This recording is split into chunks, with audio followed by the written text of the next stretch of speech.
몸에서 암이 발생을 할 때 암세포, 노화된 세포나 손상된 세포를 세포 자살을 시키는 그런 우리 자살 기능이 있거든요.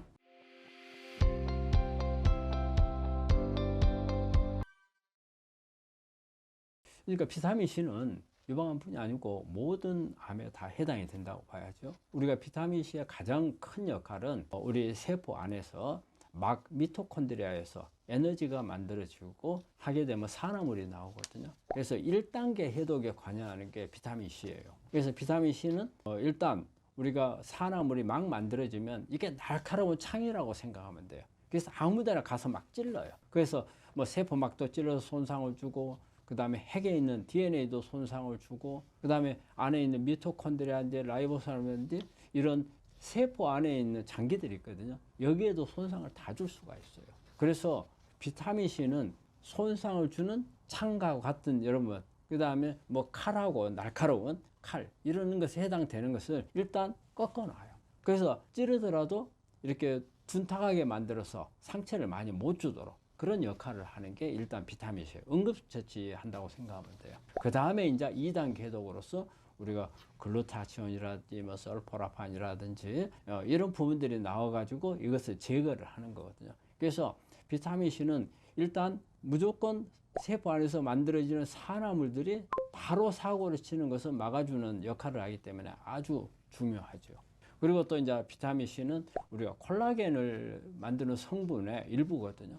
우리가 암이 이렇게 세포가 떨어져 나가서 전이 되는 것을 막아줄 수 있도록 우리 암 조직에 콜라겐 막을 만드는 것도 중요하거든요. 그래서 이제 그런 부분에서도 암에 도움이 되고, 또 하나 유전자를 조절하는 역할도 합니다. 우리 몸에서 암이 발생을 할 때 암세포, 노화된 세포나 손상된 세포를 세포 자살을 시키는 그런 우리 자살 기능이 있거든요. 여기에 가장 관여하는 중요한 유전자가 P53이라는 유전자가 있어요. 이 유전자를 변이가 돼버리는 경우가 80% 암에서 변이가 되는 걸로 되어 있거든요. 이런 부분들을 조절할 수 있는데 비타민 C가 약간의 역할을 한다고 이렇게 많은 자료들이 나와 있거든요. 그래서 비타민 C는 그런 면에서 아주 중요한 그런 그 비타민이라고 생각할 수가 있습니다. 우리가 비타민 C가 많이 들어있어서 동물에는 없습니다. 거의 대부분 식물에 있는 거죠. 우리 비타민 C들을 가지고 있는 것은 우리가 주변에서 잘 알고 있는 귤이라든지 레몬이라든지 이런 부분들을 많이 가지고 있고, 그리고 저는 우리 환자분들한테 비타민 C를 비타민 나무를 많이 권해요. 비타민 나무 열매가, 비타민 나무라는 것 자체가 비타민 C라는 뜻입니다. 비타민 C가 워낙 많아서 이름도 비타민 나무라 하거든요. 이 비타민 나무는 우리가 가루로도 나와 있고요. 그 다음에 우리나라 국내에서 일부 재배를 하는 곳이 있거든요. 그래서 대개 이제 7, 8월 달에 이거를 이제 생산을 하거든요. 그럴 때는 바로 따가지고 우리가 이제 공급을 받아서 하기도 하지만은, 이게 이제 겨울이나 이럴 때는 냉동을 시킵니다. 그래서 냉동하는 것을 갖다가 우리 환자들한테 주기도 하고, 그래서 비타민 나무는 그 자체가 비타민 C 덩어리라고 생각하거든요. 그래서 이제 그런 부분이라든지, 우리가 야채 종류에는, 녹황색 야채에는 대부분 비타민 C를 다 많이 가지고 있고, 또 과일에도 비타민 C가 이제 많이 들어있죠. 그래서 우리 일단 채소류나 과일류에는 대부분의 비타민 C를 많이 가지고 있기 때문에 그런 부분들을 많이 섭취하다 보면은 충분히 비타민 C를 얻을 수가 있고, 그리고 또 비타민 C는 여러분들이 혈액 검사를 하면은 내가 어느 정도의 비타민 C를 가지고 있는지 알 수가 있어요. 근데 우리가 비타민 C를 우리 암 환자한테 많이 쓰는 것은 고용량을 많이 쓰거든요. 근데 왜 제가 한번 혈액을 체크해 보라고 하냐면요, 의외로 체크하는데 혈액 수치가, 비타민 C 혈액 수치가 낮은 사람들이 있어요. 아니, 높아도 지금 우리 암을 치료하는데 도움이 될동 말동한데 수치가 낮은 사람들이 있거든요. 그러면 낮은 사람들은 내 몸에서 한마디로 항산화 작용이 잘 안 일어난다는 뜻이거든요. 그래서 한 번 정도는 검사를 해서 만약에 낮게 나온 분들은 정말 적극적으로 좀 하셔야 됩니다. 그 비타민 나무라는 게, 저는 이제 우리 환자들한테 항상 이제 많이 주고 하기 때문에, 또 비타민 나무 차를 만들어 가지고 더 하기도 하고 하니까. 근데 비타민 나무는 원래 그 추운 한대 지방에서 성장하는 티베트, 그 다음에 저쪽 뭐 시베리아, 몽골 이런 쪽에서 주로 이제 자생하는 나무거든요. 전설이라기보다도 뭔가가 역사적 사건에 관여한 이런 이제 나무 중에 하나예요. 징기스칸이 유럽을 정벌하러 갈 때 유럽에서 이렇게 그 몽고군이 온다고 언제쯤 올 거다고 예측을 하는데 그보다 훨씬 빠른 시간 안에 도착을 해가지고 준비가 안 된 상태에서 당했다는 이런 게 많이 나오더라고요. 근데 거기에 있어서 중요한 게 말을 쉬지 않고 달렸다는 거예요. 말이 쉬지 않고. 근데 말이 쉬지 않고 달릴 수 있게끔 하는 요인이 비타민 나무를 먹여서 그만큼 몸이 오랫동안 쉬지 않고 달려도 견디는 힘을 주었다고 그래요. 그래서 그런 역사적으로 이 비타민 나무를 역사를 바꿨다는 그런 내용이 이렇게 책자 같은 데 보면 나오거든요. 근데 이제 거기서도 말하듯이 쉬지 않고 달릴 수 있는 그 몸 안에 산화물이 달리면서 많이 만들어지는 부분을 비타민 나무가 항산화를 계속 시켜줬다는 그런 뜻이 되는 거거든요. 그래서 비타민 나무는 그런 걸 보더라도 상당히 그 암을 이렇게 치료하는 분들한테는 도움이 되는 그런 부분인 것 같고, 또 우리가 비타민 나무는 국내에서도 지금 나오고 있거든요. 또 우리의 티벳이나 이런 데서 나온 가루로 나와 있는 부분들도 있습니다. 근데 여기에다가 비타민 나무는요, 또 한 가지 뭐가 있냐면요, 지용성 비타민 C가 있어요. 우리가 보통 이제 천연 비타민 C라고 하는 건데 이것 자체가 천연 비타민 C죠. 그래서 지용성 비타민 C, 보통 아스코베이트 팔미테이트라는 이런 성분들을 같이 가지고 있거든요. 그리고 또 이 안에는 오메가7이라는 단포화 지방산, MUFA라 하거든요. 오메가7이 많이 들어있어요. 그래서 이 오메가7도 아주 좋은 그런 우리 불포화 지방산이거든요. 그래서 우리 몸에 심혈관 질환이라든지 이런 부분들이 좋고, 암에도 큰 도움을 줄 수 있는 그런 불포화 지방산도 같이 많이 가지고 있어서 우리 환자분들은 우리가 음식으로 해서 내가 비타민 C를 많이 공급을 받아야 되겠다, 더 집중적으로 공급을 받고 싶다 그러면은 비타민 나무를 이용해 보는 것도 좋은 방법입니다. 지금 가루로 나와 있는 게 있어요. 근데 이제 가루로 나와 있는 게 대개 이제 티벳에서 가져온 거예요. 몽고나 티벳에서 가져온데 국내에서도 나오는 거하고 약간 좀 차이가 있어요. 그게 어떤 부분이냐면 대개 티벳이나 이런 데서 가져온 거는 제철에 생산을 못 해요. 그러니까 사람이 없으니까 대개 언제 따냐면 열매는 보통 7, 8월 달에 열려요. 근데 그걸 그냥 뒀다가 겨울철에 되면은 이걸 아마 나무 밑에다가 이렇게 천을 받치고 발로 찬대요. 그럼 우수수 떨어진대요. 그렇게 하고 생산을 하니까 여기에는 어떤 문제가 있느냐. 7, 8월 달에 이게 열매가 맺혔으면 그때 따줘야 되는 거라. 근데 그러지는 못하고 겨울철이 되면 우리 나무들은 겨울이 되면 영양분을 밑으로 다 뿌리로 내려버리거든요. 그러다 보니까 그런 부분이 좀 약할 수도 있다, 효능이. 그런데 이제 7, 8월 달에 딴 거는 바로 이제 충분하게 영양소를 이제 가지고 있는 이런 부분이 있죠. 그래서 이제 저희 같은 경우는 그 열매를 우리 환자분들한테 한 2, 30개씩 그냥 먹도록 하거든요. 근데 좀 약간 쉬어요. 하지만 이게 신맛이라는 것 자체가 비타민 C라는 뜻이잖아요. 그래서 좀 쉬더라도 먹도록 하고, 또 아니면 그게 어려우면은 가루로 되어 있는 거, 그 다음에 우리가 차로 만들어서도 먹을 수가 있거든요. 이게 좋은 기호식품도 되면서 치료에도 도움이 될 수 있는 비타민 C가 많은.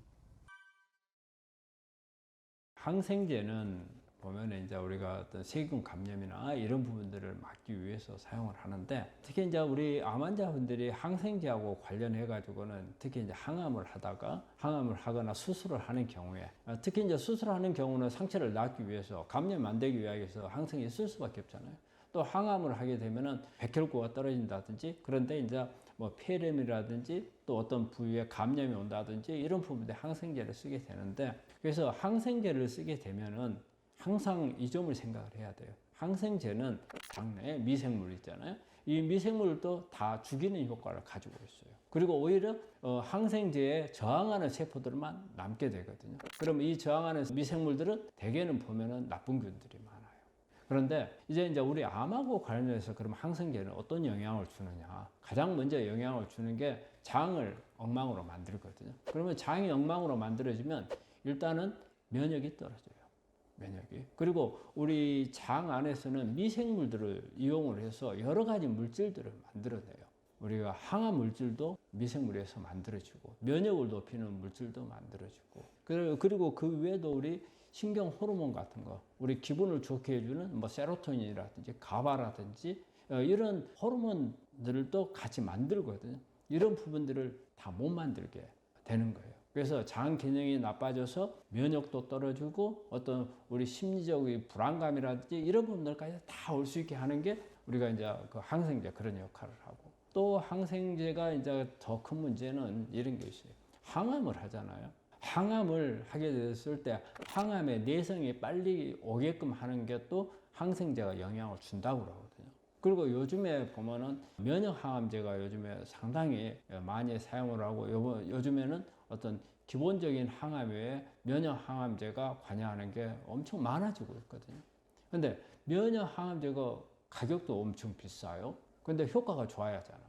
그런데 항생제를 썼을 경우에는 장 기능이, 장 내에 있는 미생물들이 다 파괴가 되면서 면역 항암제의 내성이 빨리 온다고 되어 있어요. 그래서 원래 면역 항암제를 사용을 할 때는 항생제 투여를 중단을 해야 되고, 그리고 장 기능을 개선을 시켜줘야 되거든요. 그래서 뭐 프로바이오틱스라든지 아니면 포스바이오틱스라든지 이런 부분들을 써서 같이 병행을 해서 하면은 이 훨씬 더 면역 항암제에 대한 내성 같은 것도 줄어들고, 그다음에 효과도 올릴 수 있는 이런 방법이거든요. 그래서 우리가 암 환자들은 치료하는 가운데 항생제에 대한 부분도 잘 생각을 하셔야 됩니다. 그래서 필요 없는 항생제는 절대 사용을 해서는 안 되는 거고, 그리고 만약에 항생제를 썼다 했을 경우에는 이거에 대한 보완책을 항상 같이 병행을 해야 제대로 된 효과를 낼 수가 있습니다.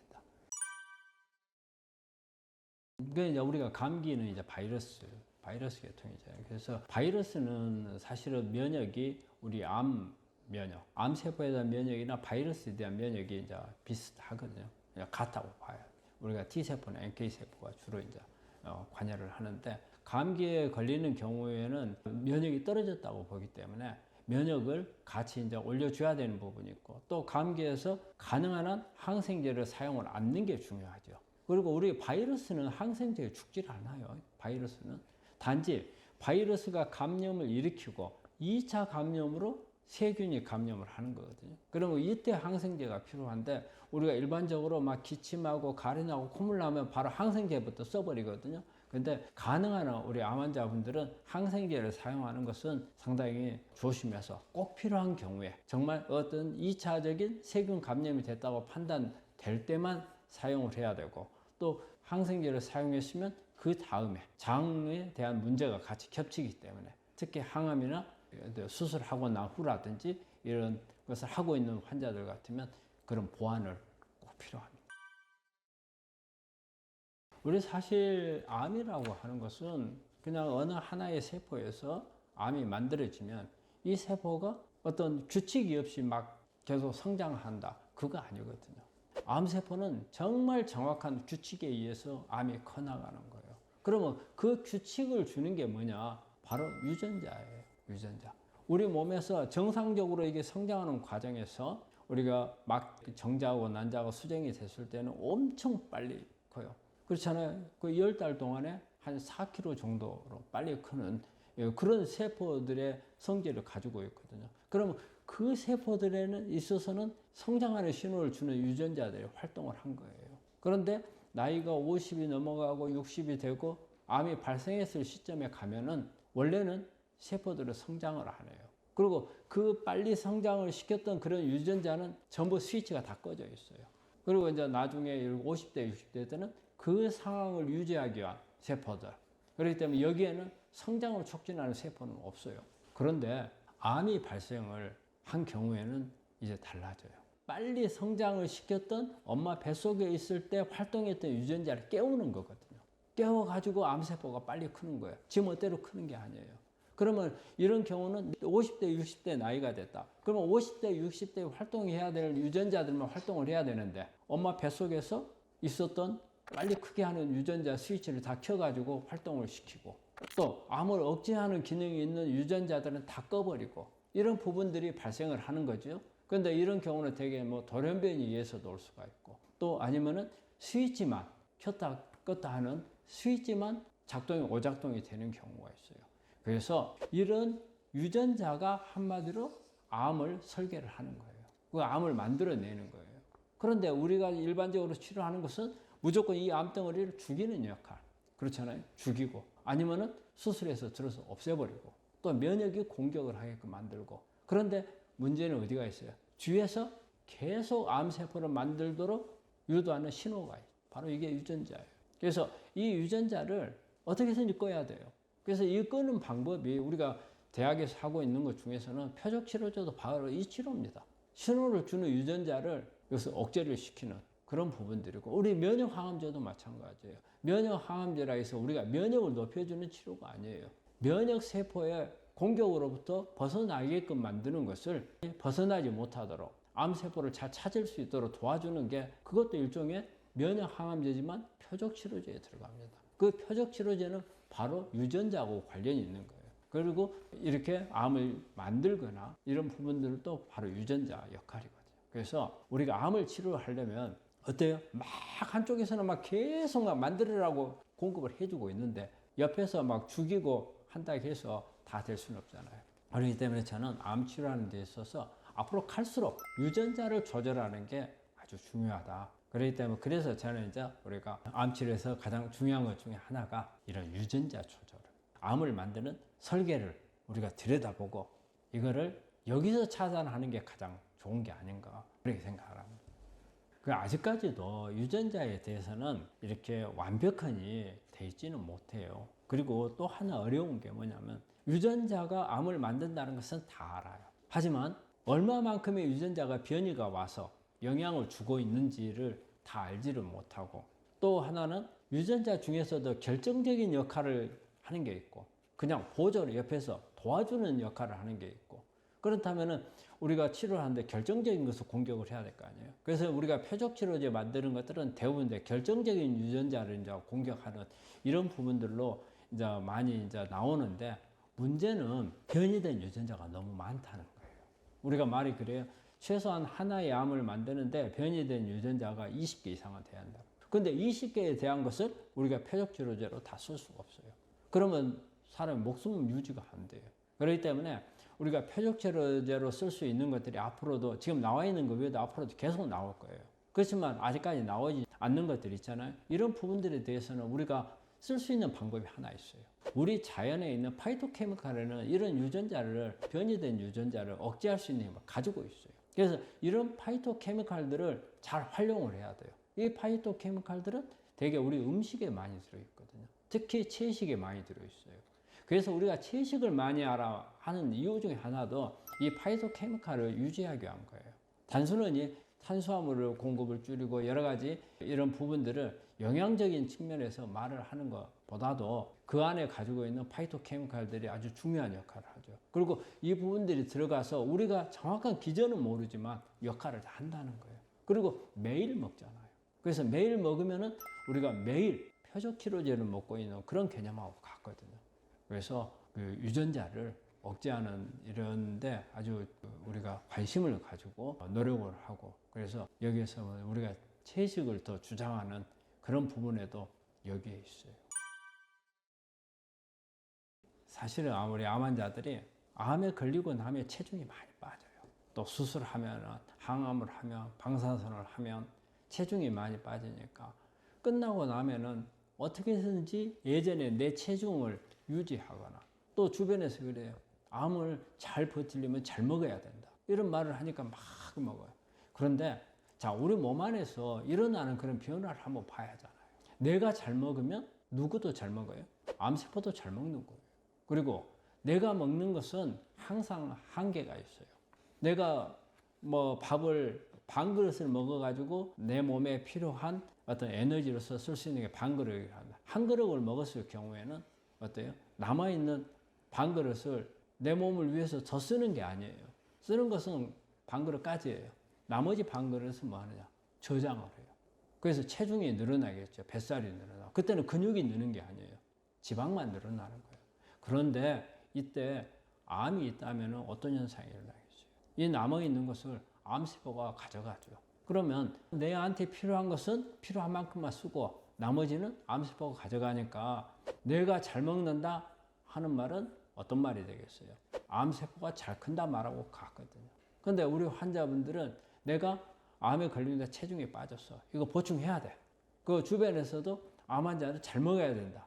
뭐 이런 말을 하다 보니까 하는데 결코 바람직한 효과가 안 나는 거죠.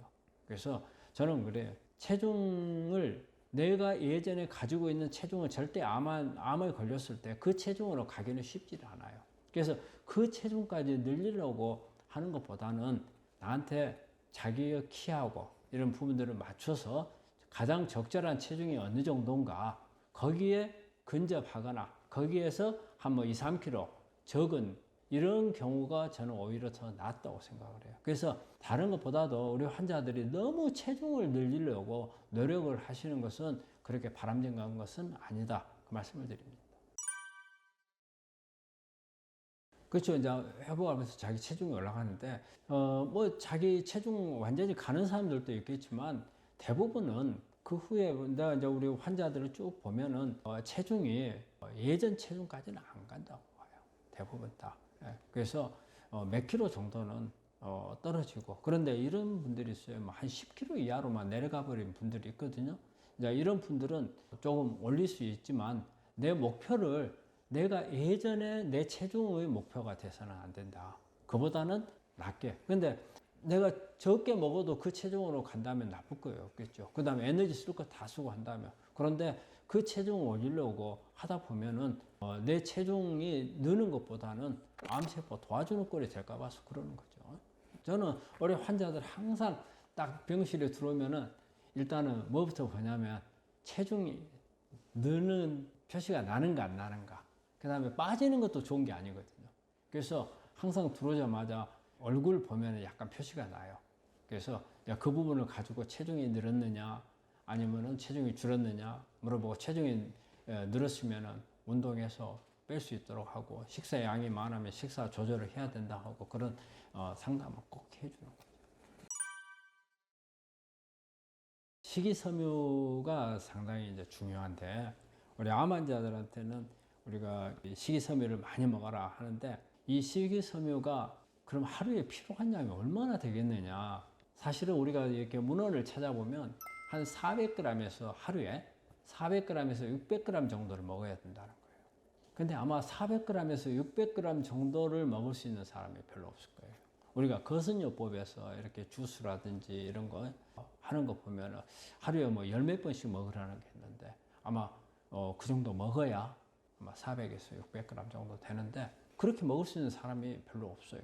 그러면 이제 식이섬유가 그러면 이제 왜 중요하냐? 우리가 식이섬유는 그 장 기능에 상당히 좋은 미생물들이 살 수 있는 환경을 만들어 주는 게 식이섬유가예요. 그래서 원래 식이섬유는 우리가 유익균들을 유도하는 게 식이섬유고, 그 다음에 설탕이라든지 이런 지방이라든지 이런 부분들은 유해균들을 유도를 하거든요.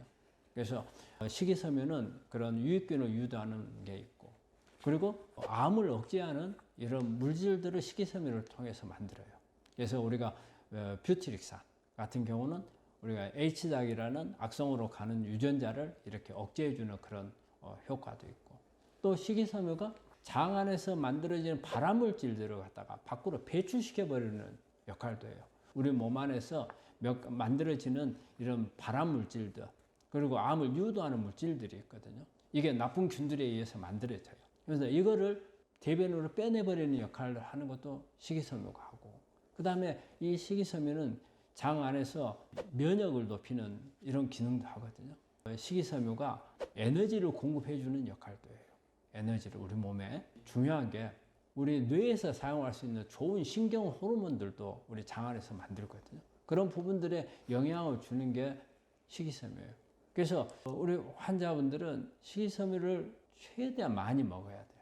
근데 사실 아까도 제가 처음에 말했지만 400에서 600g이면 먹기가 엄청 어려워요. 그래서 요즘에는 이런 부분들을 동결 건조라든지 아니면은 이렇게 나노로 분해한다든지 해가지고 이 400에서 600g 효과를 낼 수 있는 그 농축하는 방법들이 있어요. 그래서 그런 부분들을 이용을 한다면 도움이 되겠고, 그렇지만은 평소 때 가능한 한 채식을 많이 하는 게 이런 식이섬유를 높여주는 그런 효과를 낼 수가 있거든요. 그래서 우리 환자분들은 영양분을 섭취를 많이 해야 된다.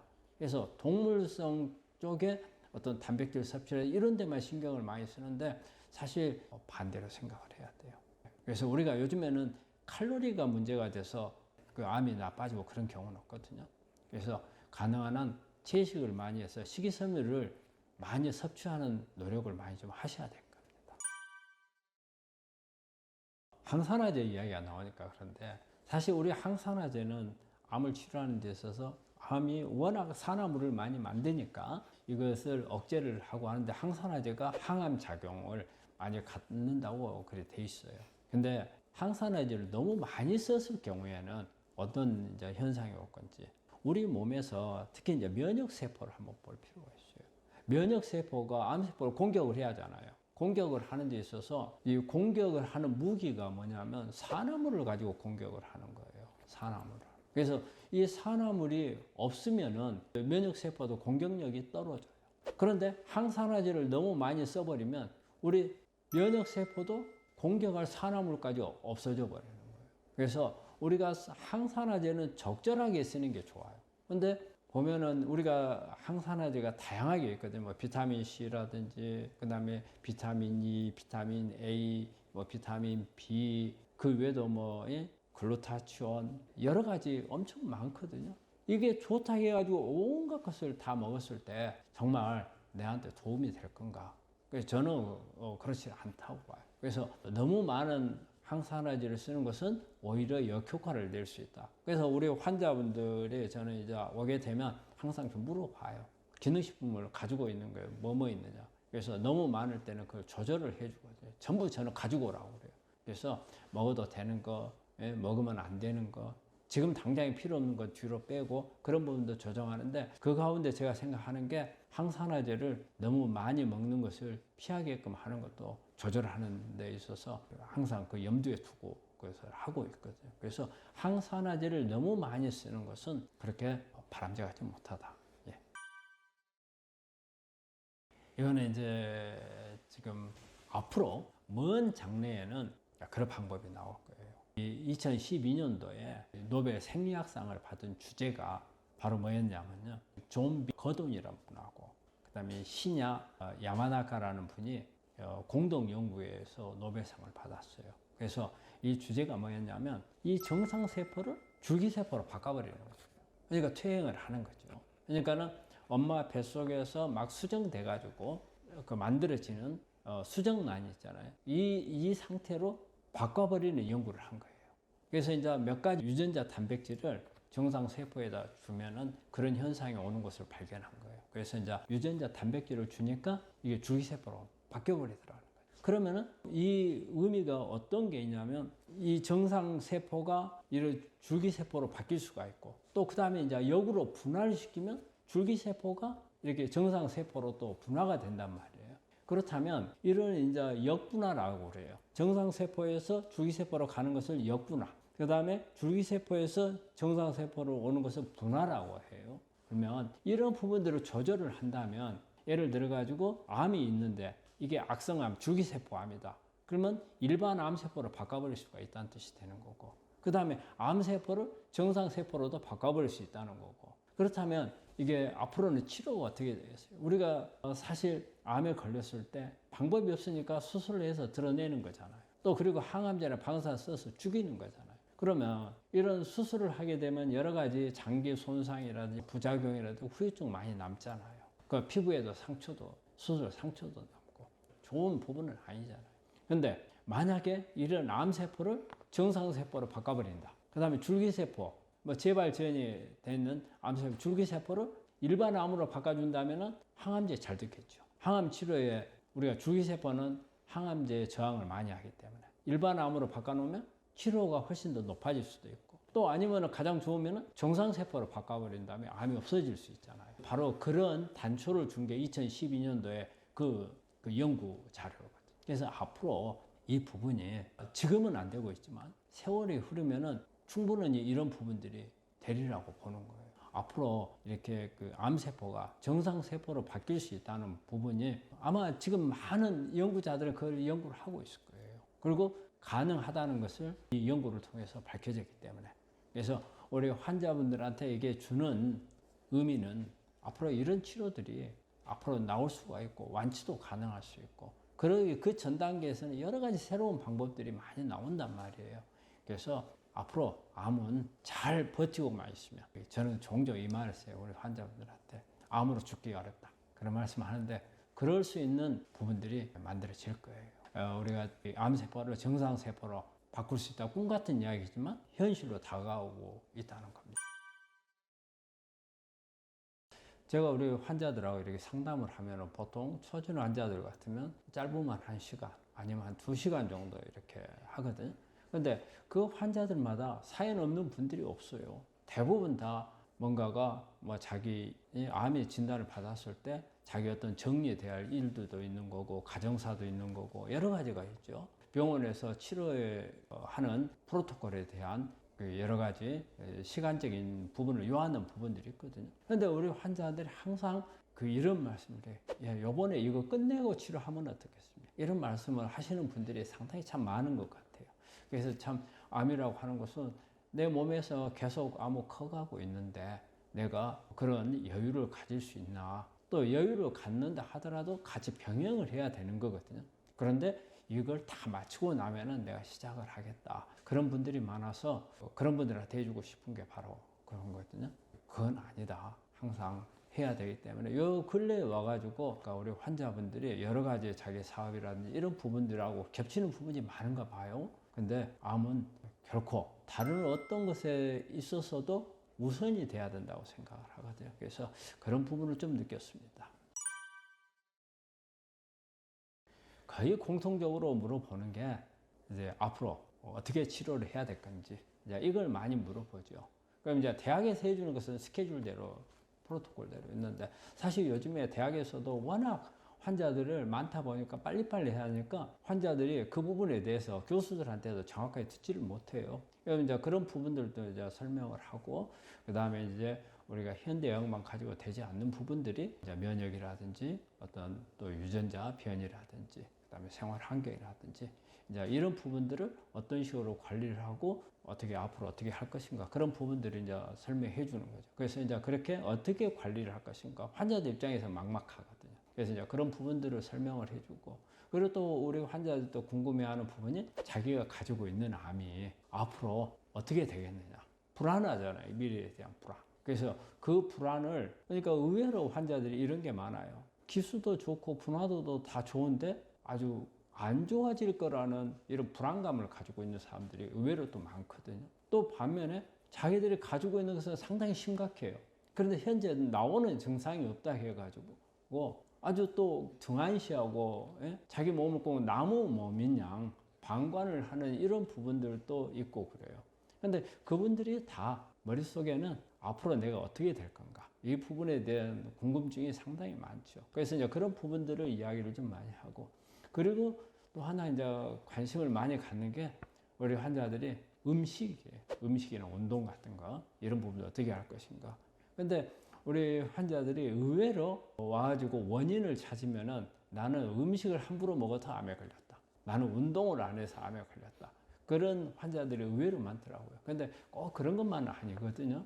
그래서 환자들 주로 관심을 갖는 것은 그런 부분들이라고 생각합니다. 사실 우리가 암은 뭐 현대의학적 수술, 항암, 방사선도 중요하고, 그다음에 제가 강조하는 면역이라든지 유전자라든지 이런 부분도 중요한데, 그 이상으로 중요한 게 저는 산성화라고 생각을 해요. 몸이 산성화가 되는 거. 우리가 산성화가 된다는 것은 우리 몸 안에서는 대사 과정에서 산성화가 될 수밖에 없어요. 우리가 먹고 있는 음식 자체가 탄수화물, 지방, 그다음에 단백질 모두 산성물질이거든요. 그러니까 우리 몸은 산화물로서 꽉 차 있다고 생각을 해요. 특히 이제 암 환자 같은 경우는 암 자체가 포도당을 이용해서 젖산을 만들기 때문에 특히 더 산성화가 되죠. 그리고 암 세포는 산성화가 됐을 때 생존을 유지할 수가 있어요. 그래서 산성화를 만들어 놓으면 면역 세포로부터 공격을 잘 안 받아요. 그래서 어떻게 해서든지 자신이 살기 위해서는 주변에, 암 세포 있는 주변에 산성화를 만드는 거예요. 그러면 산성화를 만들면 우리가 항암제에 대한 내성도 잘 생기고, 또 면역 세포들도 공격력이 떨어져 버리고, 그런 부분들이 되거든요. 그런데 우리가 보통 치료를 하면은 수술, 항암, 방사선 아주 큰 개념으로 생각을 하고, 거기다가 면역 다 하는데도 안 되는 경우가 많거든요. 그러면 이때 가장 큰 원인은 저는 산성화라고 생각을 해요. 그래서 산성화를 어떻게 해서든지 막아야 돼. 그러면 산성화가 되면 왜 그러느냐? 대개 암세포가 산성화가 되면은 나중에 줄기세포 쪽으로 잘 바뀌어요. 암 줄기세포는 치료의 저항력이 아주 커요. 그리고 우리가 보통 재발을 하거나 전이가 됐을 때 만들어지는 세포가 암 줄기세포거든요. 그런 줄기세포 상태로 많이 가게 되죠. 또 산성화가 됐을 때는 면역세포들이 공격력을 떨어뜨려 버리는 그런 부분들도 되고, 그리고 치료의 저항을 많이 받기 때문에 산성화를 개선함으로써 전반적으로 가장 치료 효율을 높일 수 있는 것은 산성화를 막는 것부터 시작을 해야 된다고 생각을 해요. 근데 되게 보면 상당히 우리 환자들이 가볍게 생각을 하거든요, 산성화를. 저는 우리 환자들한테 일주일에 한 번씩 꼭꼭 산성도 체크를 합니다. 체크를 해서 이 산성화가 되어 있는 부분들을 교정하는 치료들을 하고 있고, 여기에 또 우리 몸 안에 있는 산화물이라든지 또 항산화제 같은 거, 이런 부분들을 어느 정도 가지고 있는지 이런 부분도 체크를 하거든요. 그래서 저는 암 치료하는 데 있어서 산성화를 막고 산성화를 해결하는 게 그 어떤 것보다도 중요한 요소라고 생각을 합니다.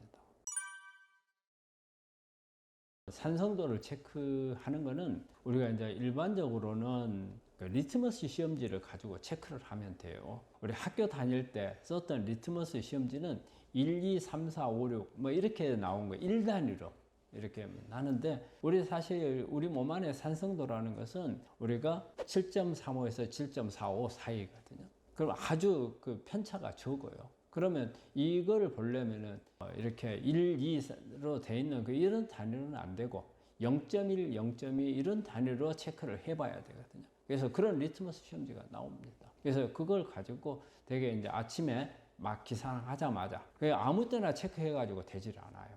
기상하자마자 이렇게 산성도를 체크하는 게 중요하고요. 그러면 우리가 이제 산성도를 체크할 수 있는 방법이 혈액도 있고요. 그 다음에 소변도 있고 타액도, 침도 있거든요. 근데 사실 혈액은 체크해야 큰 의미가 없어요. 왜냐하면 혈액에는 산성도가 7.35에서 7.45로 고정이 되어 있어요.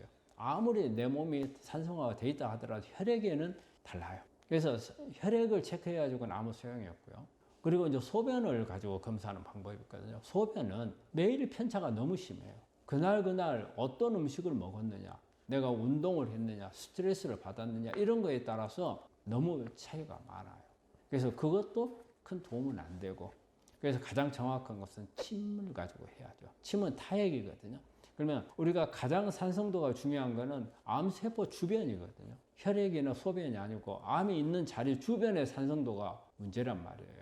그러면 이거를 알 수 있는 것은 이 암세포 주변에는 간질액이라는 게 있어요. 이게 세포와 세포 사이에 액이 있거든요. 액체가 있어요. 이걸 간질액이라고 하거든요. 근데 우리가 이 암세포 주변에 있는 간질액의 산성도가 어떻게 되느냐가 중요해요.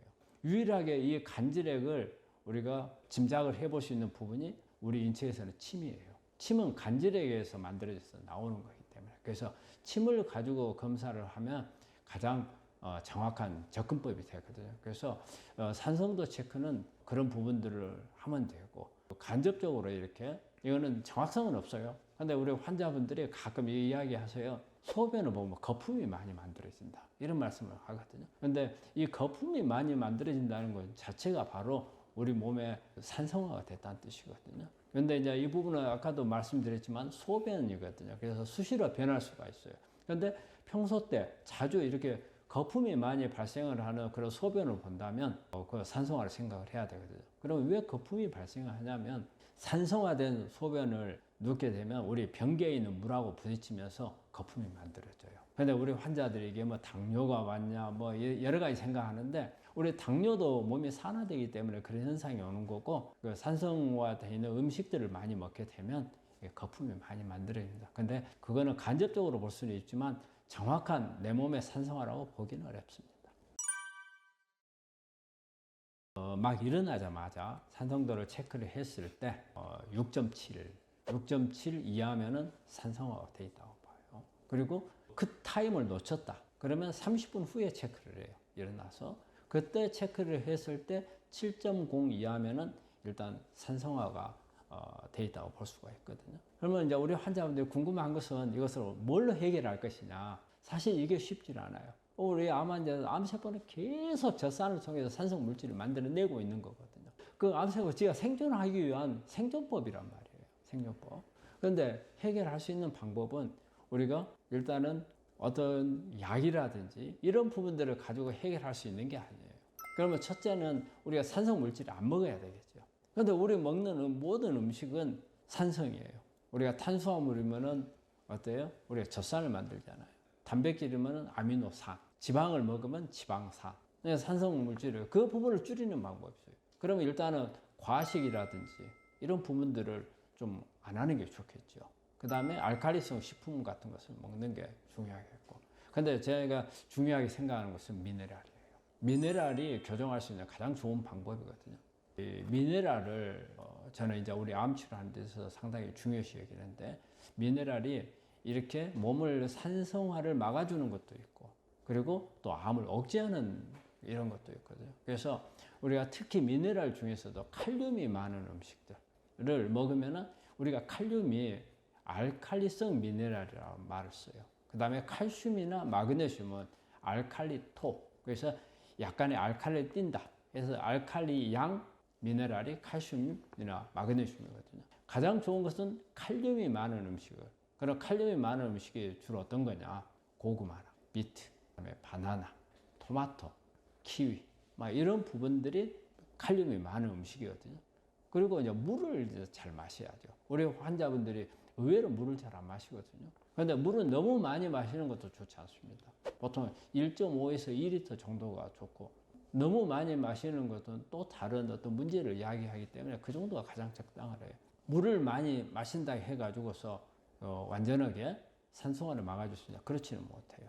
그래서 물을 마실 때 이런 칼륨이 많은 음식들을 같이 먹어주면 세포 안에 탈수도 예방을 하고 산성화도 상당히 예방할 수 있는 그런 부분이죠. 그래서 산성화를 예방할 때 가장 중요한 부분은 칼륨이 많은 음식을 먹는 것을 저는 권합니다.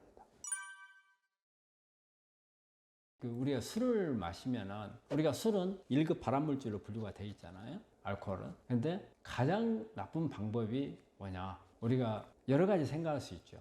과음을 한다든지 많이 먹는다든지, 아니면 폭주를 한다든지, 아니면은 매일 술을 마신다든지, 여러 가지 방법들 중에 가장 나쁜 방법은 바로 우리가 보통 깡술이라고 하죠.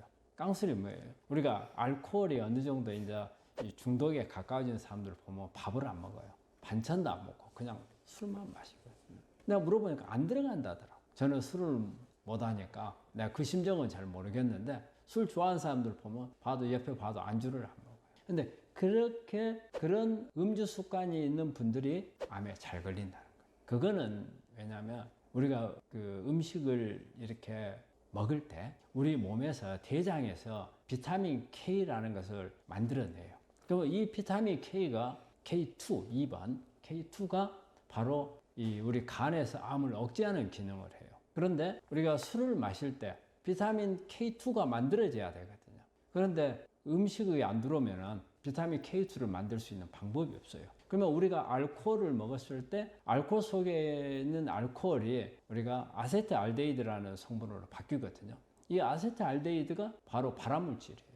발암물질. 근데 이 아세트알데히드는 만들어지는데 간을 보호해줘야 비타민 K2가 없으니까 훨씬 더 암으로 전환하는 게 빠른 거죠. 그래서 나중에 우리가 이제 암에 이렇게 간암 걸렸을 때 우리가 체크하는 게 피부과2라는 그런 우리 종양표시자를 보는데, 이 피부과2가 양성인 사람들은, 간암에서 피부과2가 양성인 사람들은 알코올 때문에 온 경우를 한다면 대부분 다 깡술을 먹었던 사람들이 많아요. 그러면 우리가 이제 알코올을 이렇게 마실 때 어떤 사람들이 암에 더 잘 걸릴 것인가? 가장 잘 걸린 사람은 방금 이야기했듯이 깡술을 먹은 사람들이에요. 그런데 종종 우리 환자들이 그런 질문을 하더라고요.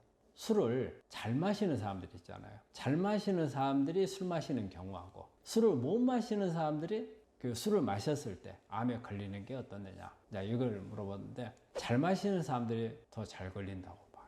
왜냐하면 잘 마시는 사람들의 양이 많잖아요.